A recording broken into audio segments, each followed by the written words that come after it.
안녕하세요. 박정윤의 멍냥멍냥의 박정윤 수의사입니다. 오늘은 댓글의 피드백을 다는 그런 날입니다.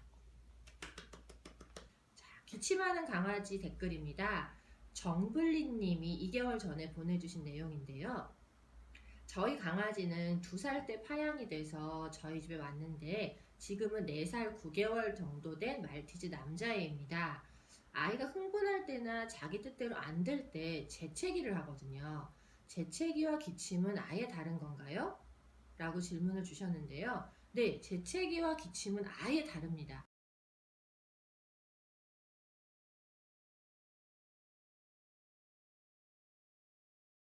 재채기는 이 비강 쪽에 문제가 있을 경우에 더 자주 나타나는 증상이고요.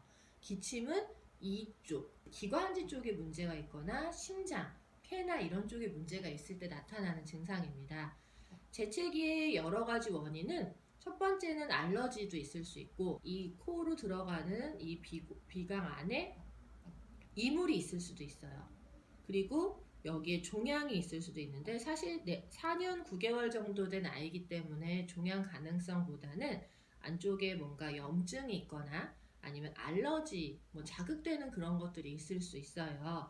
특히나 얘가 흥분할 때 막 치 이렇게 하는 그런 재채기를 하는 거잖아요. 정블림님네 아이는 산책은 하루에 3번에서 5번은 하고 환기도 매일 하고요. 에너지가 넘치는 아이인데 병원에 갈까 고민 중이시잖아요. 사실은 이게 에너지가 넘치는 아이이기 때문에 좀 더 빨리 가야 될 것 같아요. 산책도 역시 어디로 하고 있는지도 중요해요.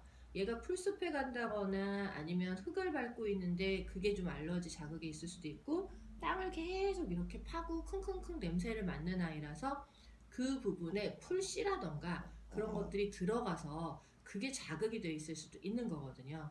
귓병이 있거나 치아가 안 좋거나 의외로 치석이 심한 애들도 재채기를 많이 하고 눈물도 많이 흘리거든요. 치주염이 있어서 이쪽 송곳니나 어금니 쪽에 염증이 여기까지 자극을 주는 건 아닌지, 혹시 눈의 염증이 다른 쪽에 자극을 주는 건 아닌지 안면 부위 쪽을 한번 검진을 해보시면 좋을 것 같습니다. 그리고 평소에 자주 토한다고 하셨거든요.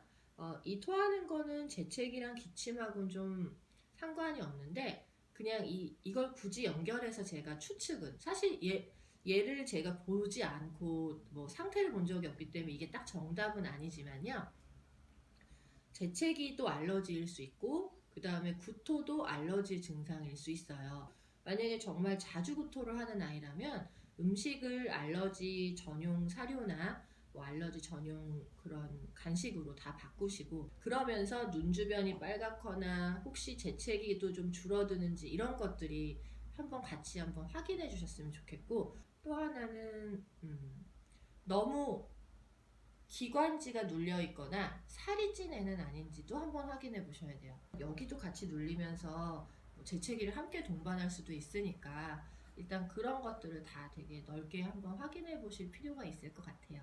급한 건 아니지만 꼭 한번 가셨으면 좋겠어요.